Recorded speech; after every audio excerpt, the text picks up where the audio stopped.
So what if ang work ninyo is walang siguradong schedule, and so hindi kayo sure if possible ba na makapag-shift kayo to freelancing? Kasi dito si Yeli, sana tama yung basa ko, gusto sana niya mag part-time kaso mahirap kasi yung work niya weekly shifting, and he's kind of curious kung possible ba na makahanap pa rin ng freelancing gig, and the quick answer is yes. Ngayon kung magsisimula ka pa lang, ang unang-una mong iisipin is yung pag-aaralan na skill set, or possible na marunong ka naman na nito is yung nasa creative side or yung mga output based. At the top of my head, SMM, copywriting, video editing, SEO. Ngayon, kung ikaw naman ay medyo nasa may technical side, or halimbawa andun ka sa medyo analytic ganyan, you can do web development, web design, graphics design, data analyst. Marami pa rin mga positions na output-based din naman, kagaya ng Amazon Virtual Assistants. So maraming opportunities. You just have to first ask yourself, ano muna yung kaya mong gawin sa computer, sa internet, ganyan. And then,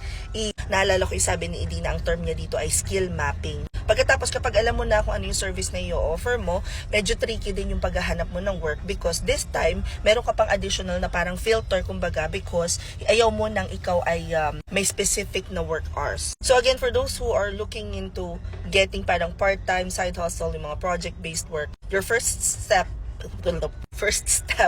should be ano yung i-offer mo na service. Mag-start ka na i-develop yung iyong skill set na yon, yung iyong portfolio, lalo na dito sa side na to kasi pag output-based, most of the time naghahanap sila ng portfolio. You can try working with family or friends, or even yung ginagawa mo talaga sa work ngayon. Kung kaya mo magawa ng mga mock projects, simulan mo na. And then, i-explore mo na yung mga platforms na kagaya ng Upwork, online jobs, LinkedIn, Epic Career. And may papakita ako sa inyo guys na bagong platform, ClickPick Job. Pero nandito na kami, so later ko na lang siya i-fill. Hope this helps. Comment any questions you guys have about working from home. Follow for more work from home chismis. Bye!